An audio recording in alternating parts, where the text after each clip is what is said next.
নমস্কার। উলুবেড়িয়া কলেজের বাংলা বিভাগের পক্ষ থেকে ডক্টর অমর পাত্র মহাশয় তাদের পেজে আমাকে কিছু বলবার জন্য আহ্বান জানিয়েছেন। আমি তাকে অশেষ ধন্যবাদ জানাই উলুবেড়িয়া কলেজের অধ্যক্ষ মহাশয়কে, সমস্ত ছাত্রছাত্রীদের এবং এই পেজের সঙ্গে যুক্ত সকল শুভানুধ্যায়ীদের। আমি মালবিকা ভৌমিক, বঙ্গবাসী মর্নিং কলেজে অধ্যাপনা করি। আজকে আমি সকলের পরিচিত রবীন্দ্রনাথের একটি নাটক ডাকঘর, সেই নাটকের সঙ্গে শিক্ষার কোথায় সংযুক্তিকরণ ঘটেছে, প্রাথমিক শিক্ষার বলা যায়, সে বিষয়টি সম্পর্কে খুব সংক্ষেপে কয়েকটি কথা বলবো। আসলে যে কোনো মহৎ সৃষ্টি ভাস্কর্যের মতো, সেখানে যেভাবে আমরা যে কোণ থেকে সেখানে আলো ফেলি তা নানা রকম বিভঙ্গ নিয়ে আমাদের কাছে দাঁড়ায়। ডাকঘরও আমরা সকলেই জানি রবীন্দ্রনাথের একটি মহৎ সৃষ্টি। এখানেও নাটকে কিভাবে শিক্ষা এবং অমল জুড়ে গেছে, মনে হতেই পারে যে ডাকঘর নাটক এবং শিক্ষা কিভাবে মেলে, কোথায় কিভাবে সম্পর্কিত হয়ে যায় নিরক্ষর, অমল এবং ডাকঘর নাটকটি।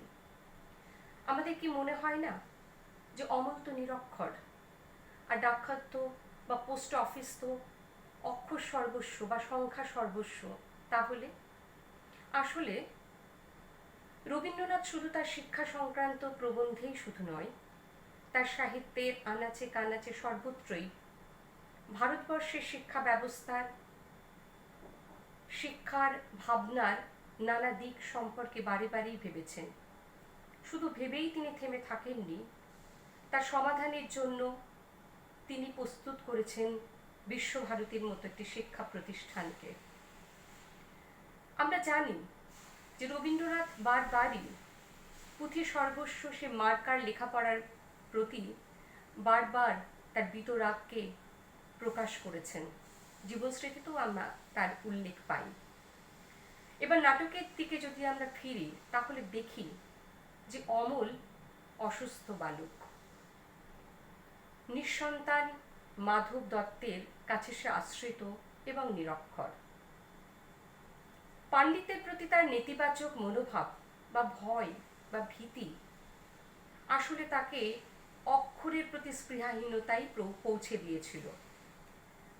অমলকে কেন্দ্রে রেখে নাট্যকার যে পারিপার্শ্ব তৈরি করেন, সেখানে কিন্তু তাদের প্রথাগতার সাক্ষরতার কোনো গল্প তিনি আমাদের শোনান না।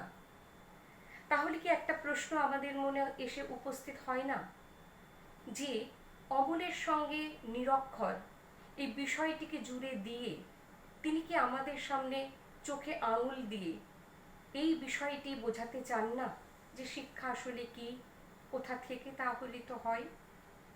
অমলের পারিপার্শ্বে যাদের ভিড় বা যে সামাজিক অবস্থানে অমল অবস্থিত, তাতে কিন্তু গড় মানুষের ভিড়ই বেশি।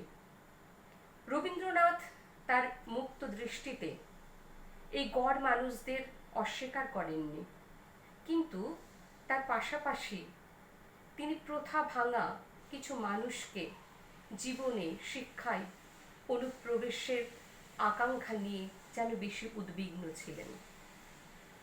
আমি আবারও বলছি যে শিক্ষার যে প্রাথমিক কাঠামো, সেখানে বা ভিত্তিগত যে পাঠ, সেখানে যদি কোনোভাবে অসঙ্গতি তৈরি হয়, তাহলে স্বাভাবিকভাবে শৈশব এবং কৈশোর পাঠের প্রতি একটা নিরাসক্ত মনোভাব পোষণ করতে থাকে।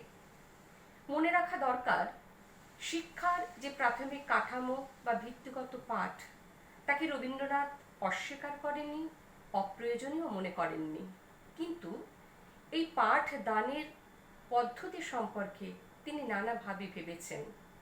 পাঠশালা বা শিক্ষাকে দোকান ঘর করে তোলবার যে চেষ্টা চারিদিক থেকে হয়, তার প্রতি তিনি বারবার প্রতিরোধ করে তুলেছেন। ডাকঘর নাটকে কবিরাজ যেন সেই পাঠশালা বা শিক্ষা ব্যবস্থাকে দোকানঘর করে তোলার প্রতীক। আমাদের একথা ভুললে চলবে না যে রবীন্দ্রনাথ অত্যন্ত ঔপনিষদিক দীক্ষায় দীক্ষিত। আমাদের মনে এসে যায় ঈশোপনিষদের সেই অমোঘ বাণী, জ্ঞান যেখানে বদ্ধ সেখানে তা ত্রুটিপূর্ণ। এই যে শিক্ষাকে দোকান ঘর করে তোলবার যে প্রচেষ্টা, যে বদ্ধতার মধ্যে শিক্ষাকে বেড়া টেনে দেবার যে মানসিকতা, তা থেকে মুক্ত করবার জন্য এবং শিক্ষার মধ্যে মুক্ত আলো বাতাস প্রবেশ করবার প্রতীক হিসাবে যেন এই ডাকঘর নাটকে উপস্থিত হয়ে ওঠেন বা পথপ্রদর্শক হিসাবে আমাদের সামনে এসে দাঁড়ান রাজ কবিরাজ। আরেকটি মানুষ ডাকঘর নাটকে যে ঠাকুরদা, তিনি যেন আমাদের কল্পনাকে প্রশ্রয় দানকারী এক কাণ্ডারি। আসলে এর সমন্বয়ে শিক্ষা তৈরি হয়, না হলে যে তোতা কাহিনী বারবার সমাজে আমরা দেখতে পাই, তারই বারবার তার প্রকাশ সাহিত্যে সমাজ জীবনে ঘটতে থাকে। বারবার এই নাটকে অমল এবং ডাকঘর, বলা ভালো নিরক্ষর অমল এবং ডাকঘর যেন ধ্রুবপদের মতো, কবিতা ধ্রুবপদের মতো বারবার এখানে ফিরে আসে।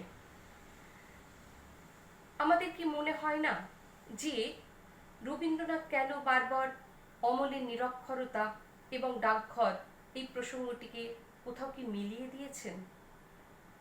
মনে হতেই পারে যে অমল তো নিরক্ষর, কিন্তু তাহলে ডাকঘরের প্রতি তার আকর্ষণ কেন? আমরা দেখেছি নাটকে অমলের সামনে উপস্থিত করা হয় রাজার চিঠি নামক দি সেন্টার অফ অ্যাট্রাকশন।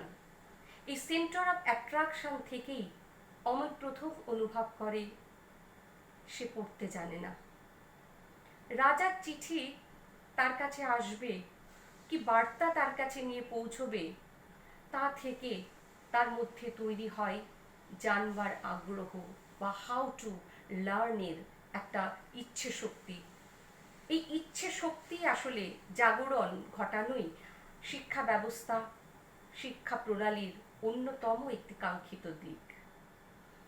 নাটকে রবীন্দ্রনাথ রাজ কবিরাজ, রাজার চিঠি ইত্যাদি বিষয়গুলো তুলবার মধ্যে দিয়ে যেন প্রতিকার্থে আমাদের সামনে তুলে ধরেছেন শিক্ষা পদ্ধতির সেই সর্বোত্তম পদ্ধতি, যেখানে শিক্ষা মুক্তি লাভ করবে, যেখানে কল্পনা তার ডানা মেলে উঠবে, যেখানে অভিভাবকগণ তাকে তার ওড়াকে তার রাসটাকে টেনে ধরবে না, সেই রকম রাজকবিরাজ, সেই রকম একটি রাজার চিঠি অমলে নামক প্রতিটি শৈশবের কাছেই বোধহয় আমাদের তুলে ধরতে হবে।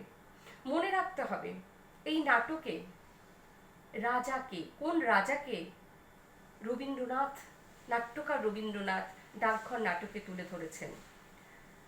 যখন প্রহরী মোড়লের কথা বলে, মোড়ল আসছে এবং সে ভয় পায়, তখন ছোট্ট অমল যখন বলে ওঠেন বা জিজ্ঞাসা করেন যে এই মোড়ল কি রাজার নিয়োগ করেছেন বা এই মোড়ল কি রাজার তৈরি, তখন আমরা জানি প্রহরী বলে ওঠেন যে না, রাজা এই মোড়লকে তৈরি করেননি, উনি আপনি মোড়লই করেন।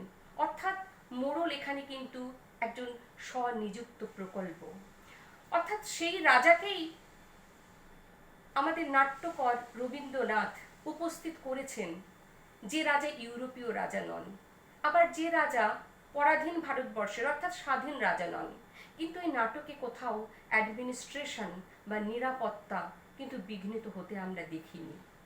অর্থাৎ এই রাজার মধ্যে একটি সার্বভৌম রূপকল্প যেন নাট্যকার রবীন্দ্রনাথ সংকেতে প্রকাশ করবার চেষ্টা করেছেন, এবং অমলরূপী শৈশবকারী সেই শিক্ষার যে প্রাথমিক কাঠামো বা ভিত্তিগত পাঠের যে আমূল আকাঙ্ক্ষা নিয়ে আমাদের সমাজ কোথাও গিয়ে একটা পৌঁছবে, সেখানে দরকার এই রকম একটি রাজার চিঠি, যেই রাজার কাছে প্রত্যেকটি শিশু অমল চিনতে চাইবে ধ্রুবতারাকে।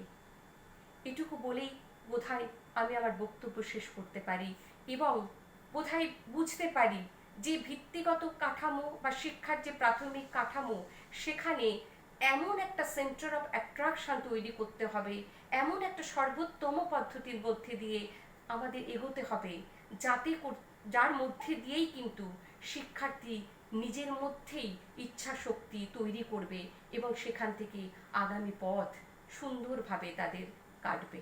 নমস্কার।